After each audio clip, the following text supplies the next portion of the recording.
لفظ قیامت لغوی اعتبار سے بہت سے مفہوم اور معنی رکھتا ہے۔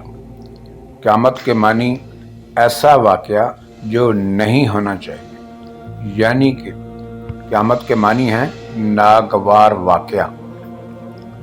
مسٹر تھامس آپ سے مخاطب ہیں۔ ہندو مت، بدھ مت، عیسائیت اور یہودی مذاہب کے 90% لوگ قیامت پر یقین نہیں رکھتے ہیں۔ یہ مذہب صرف دنیا میں مکافات عمل پر یقین رکھتے ہیں، جبکہ قرآن پاک میں قیامت کے واقعات کو بڑی تفصیل اور ترتیب کے ساتھ پیش کیا گیا ہے۔ قیامت کب برپا ہوگی؟ یہ ایک بہت ہی لمبا وعدہ ہے جس کا اللہ پاک کے علاوہ کسی کو علم نہیں۔ قیامت برپا ہونے سے پہلے کچھ سوال پیدا ہوتے ہیں۔ کیا دنیا کا ٹائم پیریڈ مکمل ہو چکا ہے؟ قیامت کیوں برپا ہوگی؟ قیامت کب برپا ہوگی؟ اس وقت یاجوج و ماجوج کہاں ہیں؟ اس وقت دجال کہاں ہے؟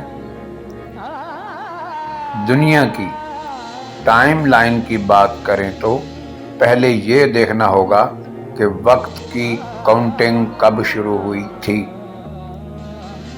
اس سوال کا جواب کسی بھی تاریخی کتب میں موجود نہیں۔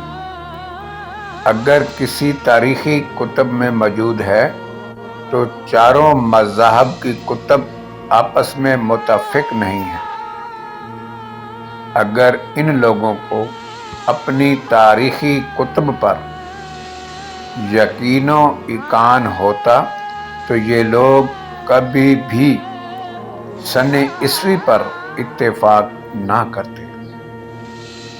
اپنے مذہب کے حالات و واقعات کو سن عیسوی کے کیلنڈر پر منتقل نہ کرتے۔ اصل موضوع کی طرف آتے ہیں۔ قرآن مجید میں ارشاد ہے، کل نفس ذائقۃ الموت، ہر نفس نے موت کا ذائقہ چکھنا ہے۔ اس کائنات نے بھی موت کا مزہ چکھنا ہے، پر کب؟ یہ بڑا اہم سوال ہے۔ اللہ پاک کی ایک فطرت حسنہ ہے، کسی بھی کام کو بتدریج مکمل کرتا ہے، جیسے کہ سورج کا طلوع ہونا، پھر سورج کا نصف النہار پر پہنچنا، پھر بتدریج زوال کی طرف گامزن ہونا، آخر کار سورج کا غروب ہونا۔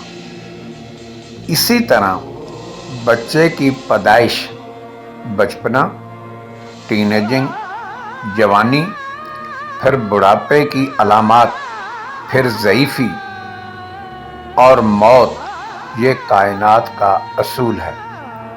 ہر چیز کو اللہ پاک بتدریج موت کی طرف لے کر جاتا ہے۔ اگر آپ سوچیں، تھوڑا کیلکولیٹ کریں، اگر قیامت کا وقت قریب ہوتا تو سورج 50% سے زائد اپنی روشنی کھو چکا ہوتا۔ اگر قیامت کا وقت قریب ہوتا تو ستارے اپنی چمک دمک کھو چکے ہوتے۔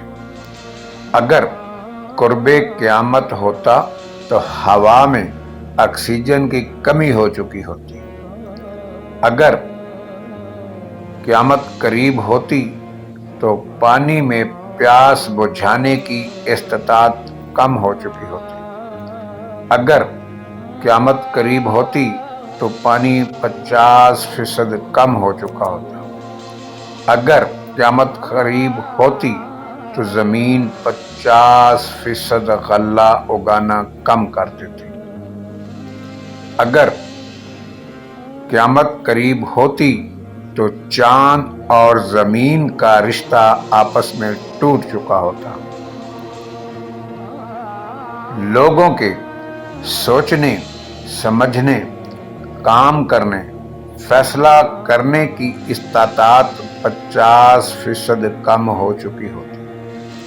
یہ میں نہیں کہہ رہا بلکہ قرآن پاک کہہ رہا ہے، کیونکہ ہر مادی چیز کی طبعی عمر ہوتی ہے جو کہ بتدریج اپنی موت کی طرف سفر کرتی ہے، لیکن اس کے برعکس اللہ پاک کے بنائے ہوئے کسی بھی مظاہر فطرت میں کسی بھی قسم کی کمی نوٹ نہیں کی گئی ہے، بلکہ سائنسدان چیخ چیخ کر بتا رہے ہیں کہ ہماری کائنات پھیلاؤ کی طرف جا رہی ہے، پانیوں کی تعداد اور ضیاع دونوں بڑھ رہے ہیں۔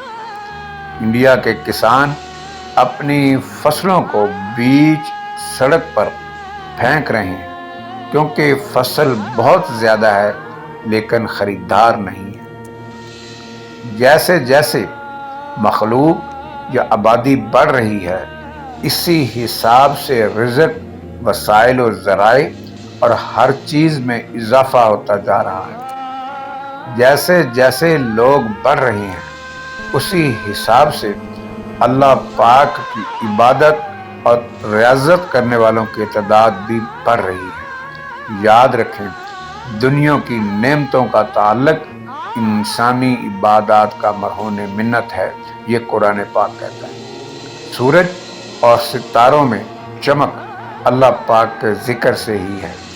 جیسے ہمارے اعمال ہوتے ہیں ویسے ہی آسمانوں سے افعال اترتے ہیں۔ انسانوں کی عبادات اللہ پاک کے حضور قابل قبول اور لائق ستائش ہیں۔ جیسے جیسے دنیا میں نئے نئے عابدین، ذاکرین پیدا ہو رہے ہیں، اسی طرح جدید ذرائع و وسائل بھی پیدا ہو رہے ہیں۔ رزق کی فراوانی، نعمتوں، برکتوں اور جدید سہولیات کو مد نظر رکھا جائے تو زمین پر ذاکرین اور عبادت کرنے والوں کی کمی نہیں۔ جب زمین سے اللہ پاک کا ذکر اور ایمان بتدریج اٹھا لیا جائے گا، تب سے بتدریج ہر چیز میں کمی ہوتی جائے گی۔ پتھر میں سختی نہیں رہے گی، پرندے ہلاک ہونا شروع ہو جائیں گے، پھر قحط اور جانوروں کی باری آئے گی۔ جب انسان مشکل میں ہوگا تب خروج یاجوج و ماجوج ہوگا، تب دجال کا ظہور ہوگا، تب جناب حضرت مہدی علیہ السلام تشریف لائیں گے۔ مولوی حضرات اور ان کے چیلوں سے درخواست ہے کہ اپنے علم کو اپ ڈیٹ کریں، کیونکہ اللہ پاک ہر چیز پر قادر ہے۔ کب قیامت برپا ہوگی یہ اللہ پاک کے سوا کوئی نہیں جانتا۔ مولویوں کی پیش گوئی سے امام مہدی ہونے کا دعویٰ کرنے والی قوم کا بزنس چمک جاتا ہے۔ وہ ہر 3 سال بعد ایک امام مہدی مارکیٹ میں پیش کر دیتے ہیں۔ جن لوگوں نے امام مہدی ہونے کا دعویٰ کیا ہے ان کے مریدین مولویوں کو کوئی اچھی نظر سے نہیں دیکھتے۔ اگر کائنات کے اسی چلن کو دیکھا جائے تو قریب قریب قیامت کے کوئی آثار نہیں ہیں۔ باتوں باتوں میں قیامت برپا کرنے والوں سے درخواست ہے کہ قرآن پاک کا مطالعہ وسیع القلبی اور وسعت نظر کے ساتھ کیا کریں۔ اگر آپ یہ جاننا چاہتے ہیں کہ جب رسول پاک تشریف لائے تھے تو جناب آدم کو کتنے ہزار سال زمین پر ہو چکے تھے، علم الاعداد اور علم النجوم کی پیش گوئی کیوں ناکام ہوتی ہے؟ کیونکہ وقت کا پیمانہ درست نہیں ہے۔ مناسب سمجھیں تو سبسکرائب، لائک اور شیئر کر دیں، اس میں آپ کا کوئی نقصان نہیں ہوگا۔ مسٹر تھامس کو دیں اجازت، اللہ حافظ۔